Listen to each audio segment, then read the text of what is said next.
السلام عليكم ورحمة الله وبركاته. أسعد الله مساءكم بكل خير، حياكم الله جميعا. اليوم تلتقي الفخامة كلها هنا. مساك الله بالخير الشيخ. مرحبا، حياك الله. أسعد الله مساك بكل خير وممطورين إن شاء الله وتهناكم الرحمة. اللهم آمين، اللهم آمين. من الهدى لمكة للجموم الدنيا كلها ممطورة، الليث. حتى حنا ممطورين اليوم بجيتك هذه. الله يسعدك. يا هذا والله غلا. يا مرحبا. وش كنت تطيب فيه الشيخ؟ تركيبة الشيوخ. تركيبة الشيوخ طال عمرك. نعم. مع البتلات. تركيبة الشيوخ هذا دهن هندي من إنتاج مصنعنا في أسام، والبتلات من إنتاج مصنعنا في الهدى. وش صارت؟ شيء عجب. عسل وزدناها إيش؟ سمن. وطلع شيء لا إله إلا الله. أنت شايف كيف مجمد؟ أقلب كذا، أقلب الربع. أنا نسيت نحط. إنها تركيبة الشيوخ. أيوة هذه تركيبة الشيوخ. كم مكتوب عليها السعر؟ سعر 500 ريال، هذا لو 500. لا ليش هو؟ 250 ريال. بالله 250 ريال للربع. انت لو تيجي تحسب تقول كيف هذا؟ البتلات نحن نبيعه بكم؟ 750. تمام. وهذا الهندي شيوخ الان ما عاد في منه، غلق.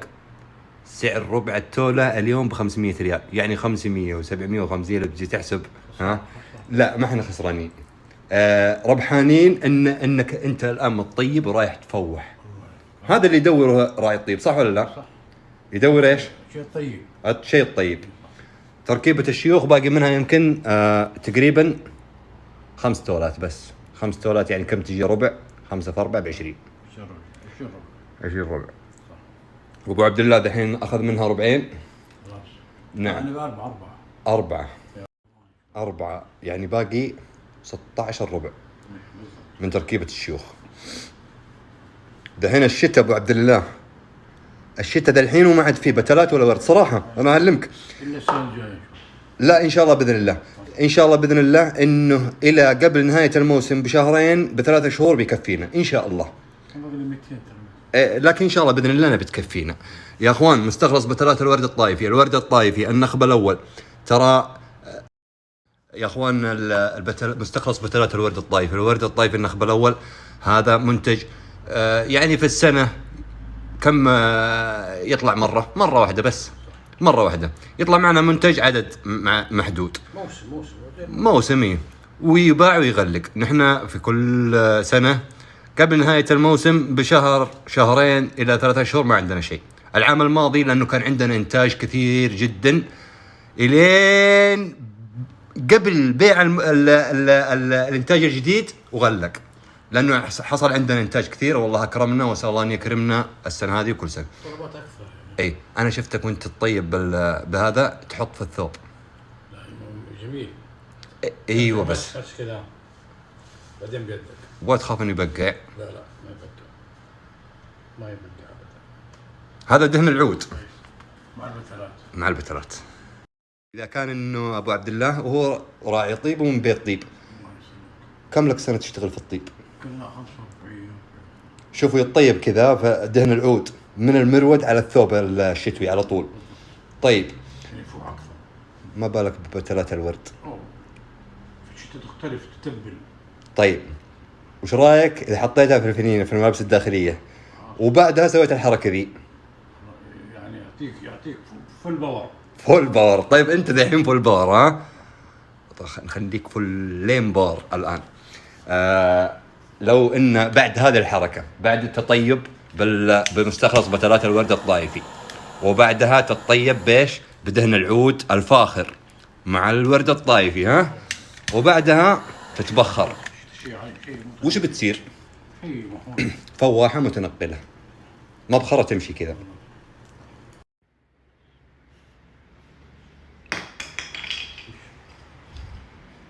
هلا بالشيخ. ايش هذا؟ زريت مجوهرات هذا. الله تعرف زراديات المجوهرات، ها؟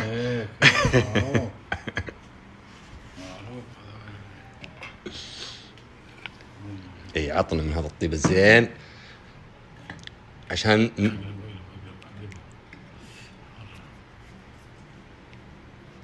لا جاهزة مرة. يلا. كذا على بطنها أطير. طيب قص شوية ايش هاي؟ قص ما هو بشويه، قدرك ما هو ب. الله يسلمك.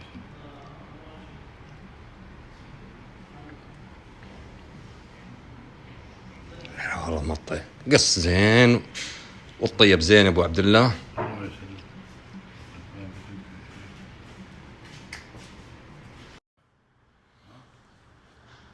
الحين ابو عبد الله انت تطيبت تطيب صحيح، انت الان تمشي والطيب يمشي وراك، اللي وراك وحوالينك من مترين قطر كذا يمشي العود وراك. هاي طريقة الطيب صحيحة. طيبت، حطيت البتلات والورد الطايف في الملابس الداخلية، وبعدها طيبت بالعود على الملابس الشتوية زي كذا وتبخرت خلاص. شيء ممتاز والله الممتاز حضورك، الله يسلمك. والممتاز شغل يدينك طال عمرك. الله يبارك فيك. هذا مخلط يعشق ابو عبد الله ويهدي منه، وميزم الورد الطايفي تتشرف بهذا، تتشرف والله ابو عبد الله ان ايوه مخلط من ثاني الشيخ حمد. الشيخ حامد بن ثاني. نعم شيء مو طبيعي والله امانه. انا عندي مره يطلبون. نعم. المنتج هذا اكثر من 25% منه مستخلص بترات الورد الطايفي. ولا صراحه. طيب اوريك حاجه، خذ هذا وخلنا نصور على هذا. ابو عبد الله اقلب الربع وطالع ايش تحت، 20% تراب مسك الغزال الطبيعي. هذا اذا خلص الربع، ها قول لي تهديه، قول لي اذا خلص عليك الربع يرجعوا لنا. ما يرجع لنا، احنا ناخذ فايده. اسمع، اذا غلق الربع يصب عليه عيد دهن ثاني ويشوف على تراب مسك الغزال القاعده. يجيبوا.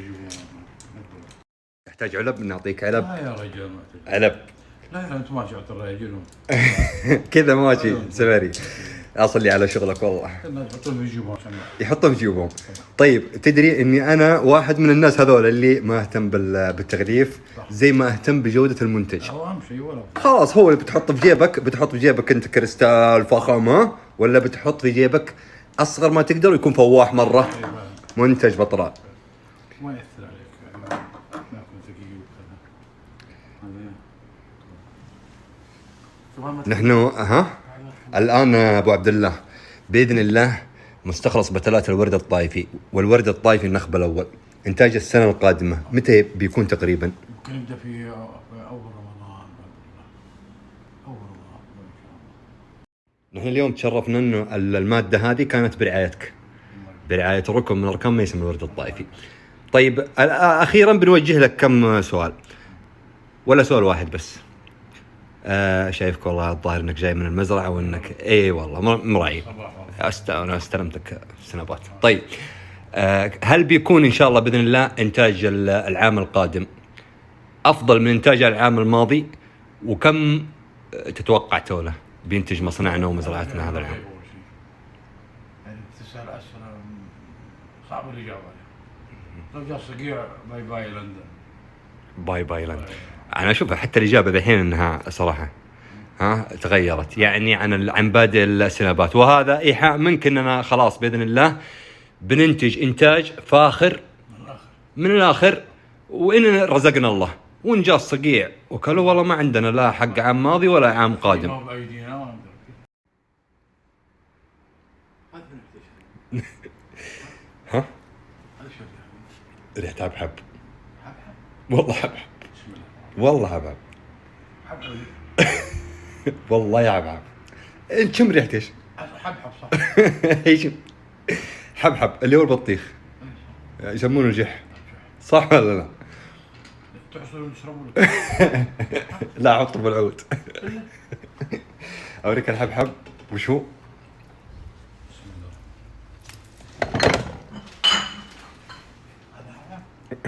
شم شم شم.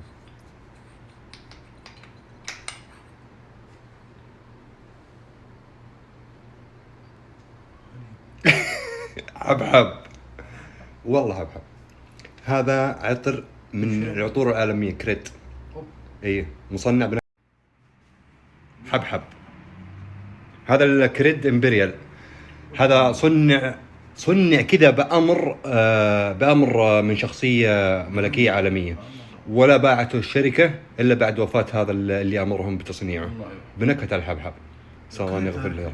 كريد، نعم، شركة عالمية. قيمة هذا فوق 45,000 الغرش ذي اللي في يدك. نعم. بنكهة ايش؟ حبحب. يوم تلقى وين؟ في المدعى في مكة. الحين العود وين الأركان وين؟ اللي في الكريستال. الأركان الكريستال. ايه، تفضل يا شيخ. هذه ابو سمكة وابو طاووس. هذا قديم ممتاز. تخبرها يبيعونها قبل كم؟ قبل يمكن 40 سنة قبل. طيب الان انا جبتها لك من وين؟ من التجوري، من التجوري الاخير. اخوان التجوريات بعد الله مهمة في المحلات التجارية، ومن عندهم مقتنيات ثمينة. نعم. انا اتحدث انا والشيخ قبل شوي في موضوع الان انتشر في بعض محلات بعض الزملاء، اسال الله ان يعوض عليهم أن يكفي المسلمين الشرور. انحرقت محلاتهم، واللي سلمت في المحلات اللي كانت في التجوريات اللي كانوا مقفلين عليها. ومن هنا أنا وحبيبي أبو عبد الله ودنا نبدأ مبادرة. اللي انحرقت محلاتهم في الشهرين الماضية في مكة المكرمة تقريبا أنهم 3 في المنطقة الغربية، خلينا نقول. طيب 3 أشخاص أو 3 براندات أو محلات جارية. ميسم الورد الطائفي بإذن الله تقف معكم في مصابكم، والمصاب واحد، ونسأل الله أن يعوض وأن يغنيكم ويزيدكم. الانكسار هنا ما هو زين مرة، صح ولا لا يا شيخ؟ يجب أنك توقف مرة ثانية على رجلك زي ما كنت. تمام. نحن بنساعدك أيضا في ميسم الورد. أيوة، هذا زي كذا مكافأة. لعل المرحلة القادمة أفضل من المرحلة اللي راحت. الله بيرزقك إن شاء الله بإذن الله في المرحلة الجاية أفضل. في ميسم الورد الطائفي بإذن الله ودنا أننا نلامسكم أيضا المصاب ونساعدكم وبندعمهم بإذن الله. أيضا اللي يقول ليش يا ميسم الورد الطائفي ما نشارك حتى نحن عندنا قدرة مالية وعندنا محلات زي كذا، ودنا نشاركهم وندعمهم ونقف معهم في مصابهم. المصاب واحد، والأجر ما حد يكره ولا حد يحتكره بإذن الله. اللي وده يشارك بنعطيكم أرقامهم، نقول هذول اللي انحرقت محلاتهم الأشهر الماضية ووقفوا معهم، والمصاب واحد والدعم واجب. والمؤمن للمؤمن كالبنيان يشد بعضه بعضا. هذول منافسين، وإن كانوا منافسين المصاب واحد. أنا تألمت وأنا ميسم الورد الطائفي، وعابد أيضا كذلك، والجميع أيضا. كل من يشوف السنابات هاي ذحين وعنده براند أو محل تجاري راح إن شاء الله بإذن الله يتواصل معنا ويطلب أرقامهم، ندعمهم ونقف معهم جنبا إلى جنب زي ما وقفنا مع المحلات اللي انحرقت في الكويت.